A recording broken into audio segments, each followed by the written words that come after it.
ada KMA 73, tapi kenapa tidak dibayarkan?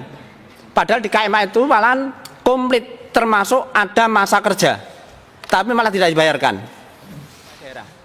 Di Jawa Timur itu per hari ini kalau lihat data yang kami kirim itu hampir 287 miliar. Apakah masih mendikotomi antara sekolah dengan madrasah? Atau melihat madrasah itu dianggap 90% swasta, lalu negara tidak memberikan perhatian lebih kepada madrasah? Itu yang kami rasakan di bawah. Iya, karena itu luar biasa timpangnya, Pak. Ya, Diknas dan Kementerian Agama luar biasa antara langit dan bumi, sama-sama mendidik anak bangsa, sama-sama mereka juga bekerja dan berjuang untuk mencerdaskan anak bangsa, tetapi nasib mereka selalu dianaktirikan oleh pemerintah.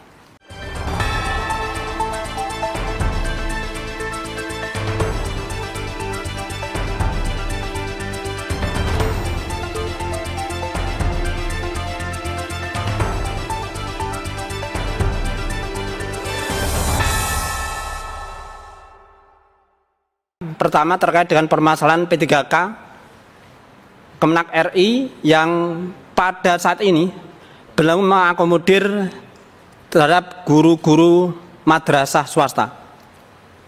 Walaupun di situ muncul bahwa dalam pendaftaran itu diperbolehkan, tapi praktek di lapangan, apalagi yang saat ini langsung dinyatakan tidak lulus syarat administrasi. Maka kami mengusulkan agar dalam pendataan tidak hanya di satker pemerintah atau satker negeri, tapi agar guru yang tunjangannya dibebankan APBN ikut didata sehingga mereka bisa masuk dalam database BKN. Mohon maaf, saat ini database BKN itu hanya khusus untuk mereka yang di satker negeri. Apa perbedaannya di satker negeri maupun swasta yang sama-sama mencerdaskan anak bangsa? Kalau dilihat lembaga, mohon maaf, sebelum ada satker negeri, negara Indonesia itu ada madrasah swasta. Jika berdirinya duluan di madrasah swasta dibandingkan negeri. Tetapi di lapangan database ini tidak masuk. Kalau memang dilihat dari lembaga. Yang kedua, kalau dilihat dari anggaran, kami ini juga dianggarkan dari DIPA ataupun APBN, khususnya yang guru sertifikasi. Sehingga kami meminta guru yang tunjangannya dibebankan oleh APBN ini juga masuk database. Dan kemarin 2 minggu yang lalu kami ke BKN sudah tidak menerima tanpa adanya revisi aturan ataupun usulan dari instansi terkait. Maka untuk itu kami mohon di Komisi 8 ini mendorong agar seluruh guru yang tunjangannya dibebankan oleh APBN maka agar masuk di database BKN sebagai jalur untuk masuknya P3K. Kalau kita ASN sudah kadaluarsa karena kami usianya sudah di atas 40, sedangkan ASN reguler itu maksimal 35, sehingga kami harapannya ada untuk P3K.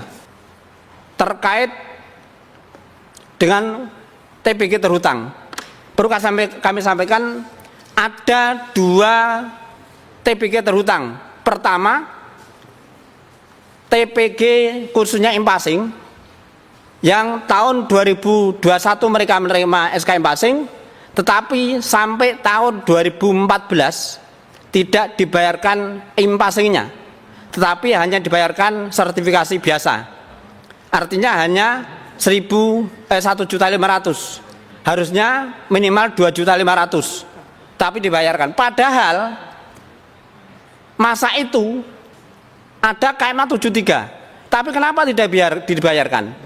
Padahal di KMA itu malahan komplit, termasuk ada masa kerja, tapi malah tidak dibayarkan. Itu sebagai payung hukum pembayaran. Akhirnya sampai hari ini 2012, 13, 14 tidak tersentuh sama sekali kaitan impasing. Hanya dibayarkan TPG reguler 1.500.000, impasingnya enggak. Itu yang pertama. Yang kedua, TPG terhutang di beberapa daerah. Yang terbesar ada di Jawa Timur. Maka kami berharap dari Komisi 8 mendorong agar terhutang, baik terhutang yang 2012, 13, 14 dan juga terhutang yang di Jawa Timur ini bisa diselesaikan. Kalau yang terhutang di Jawa Timur ini tidak hanya guru passing, tapi seluruh guru secara total se-Jawa Timur 33 kabupaten kota ini belum terbayarkan 2015, 18, 19 dan 20 sekitar 287 miliar. Nah, ini yang lagi viral, Ibu, Bu Lisda, Bu Seli dan Pak Kiai Muhammad Abdul Aziz, lagi rame ini Pak di daerah ini. Pada ini saya dengar kemarin dari teman-teman juga dari Ormas, ada PBNU juga yang lain. Pak Hadi tadi juga sudah sampaikan, jangan sampailah bos madrasah ini kena efisiensi. Bahasa kami bukan efisiensi, ini dipangkas karena angkanya lebih dari 50%. Bos madrasah itu sangat memberikan manfaat yang besar, betul Bu, karena ini bukan hanya untuk biaya operasional, juga biaya investasi operasional bahkan personal bagi anak didik. Madrasah hadir di negeri ini jauh sebelum Indonesia merdeka. Keberadaannya hari ini yang di bawah rata-rata, maksudnya kemampuan untuk memenuhi kebutuhan operasional itu mungkin di bawah, di atas 70-80%, Pak. Madrasah hari ini mungkin ada yang bagus lah, yang luar biasa, bertaraf internasional, tapi rata-rata madrasah itu hari ini kondisi keuangannya itu mengandalkan dari PSM, peran serta masyarakat atau bisaroh dari orang tua, itu angkanya nggak signifikan. Maka sangat berharap bos itu jangan dipangkas, justru hitungan kami harus ditambah untuk memenuhi kebutuhan operasional per siswa per tahun untuk Dikdas, MI, MTS, Dikmen Aliyah itu bisa dihitung sebetulnya. Dan itu kalau sampai dipangkas bahaya. Pasti biaya operasional akan membengkak dan tentu yayasan akan mengambil biaya itu dari orang tua. Dalam kondisi orang tua yang sudah kurang mampu, situasi ekonomi yang seperti ini ditambah bos dipangkas. Nyun sewu, mohon maaf saya agak gregel kalau ini sampai terjadi. Tapi saya masih yakin Pak Presiden, Pak Wakil Presiden dan Bapak Ibu sekalian yang mulia dari Komisi 8 ini, harapan kami jangan sampai ini bos madrasah dipangkas. Ini sudah rame Pak, Bu. Bahkan kalau sampai terjadi, mungkin akan terjadi eskalasi besar istighosah di mana-mana. Silaturahim akbar di mana, jumlahnya mereka jutaan Pak. Oleh karena itu sekali lagi mohon diingatkan, berpuluh-puluh tahun banyak kebijakan di Kementerian Agama yang mitra kerjanya Komisi 8 ini selalu ditinggal oleh Kementerian Pendidikan dan Komisi 10. Ini ada apa? Apakah masih mendikotomi antara sekolah dengan madrasah? Atau melihat madrasah itu dianggap 90% swasta, lalu negara tidak memberikan perhatian lebih kepada madrasah? Itu yang kami rasakan di bawah, Bu. Makanya persoalan-persoalan ini yang terjadi di madrasah, mulai dari soal in passing sertifikasi yang berbeda dengan sekolah, ketika di guru-guru di sekolah itu in passing sertifikasi langsung in passing, di madrasah tidak.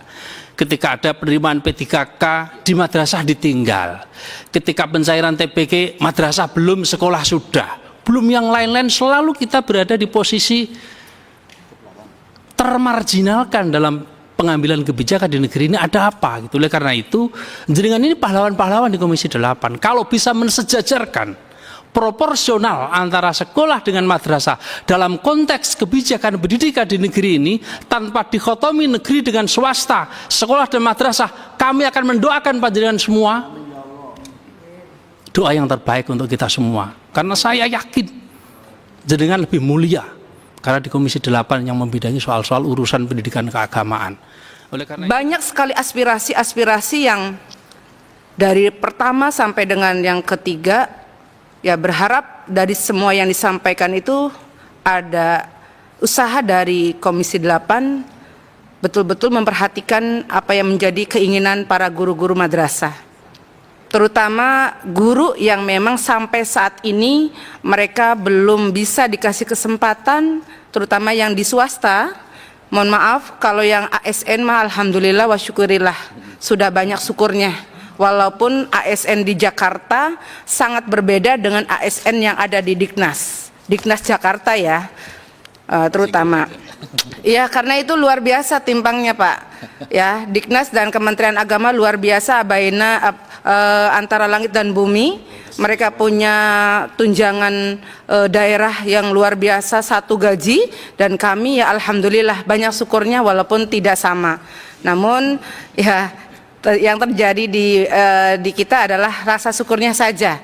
Ya mudah-mudahan dari rasa syukur itu bisa mendatangkan keberkahan dan kebaikan untuk kita semua. Amin ya rabbal alamin. Suara yang muncul di sini tadi di WA terus, Bu tolong sampaikan, menambah kuota seleksi P3K untuk guru madrasah yang di swasta. Mereka menangis menjerit. Kok kita sudah lama tetapi tidak diberikan kesempatan yang sama-sama mendidik anak bangsa, sama-sama mereka juga bekerja dan berjuang untuk mencerdaskan anak bangsa, tetapi nasib mereka selalu dianaktirikan oleh pemerintah. Saya sangat menyadari kegelisahan ibu bapak sekalian, karena itu juga menjadi keinginan kita semua agar sektor keagamaan, terutama pendidikan, bisa layak dan mendapat perhatian oleh negara. Kalau tadi disampaikan oleh ibu bapak sekalian, guru madrasah di bawah Kementerian Agama ini ada 390.000 guru madrasah. Tetapi yang baru bersertifikat, baru mendapatkan impasing itu sekitar 1.900. Artinya masih ada 200.000 yang menjadi PR Kementerian Agama. Intinya bahwa yang disampaikan Ibu Bapak, Komisi 8 sepakat.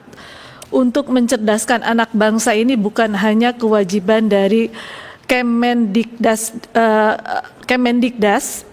ataupun Kemenristek-Dikti, tetapi ada juga kelembagaan di bawah Kementerian Agama. Harus saya sampaikan pula kepada Ibu Bapak kaitan dengan Asta Cita Bapak Prabowo Subianto yang menyangkut dengan komitmen terhadap keagamaan.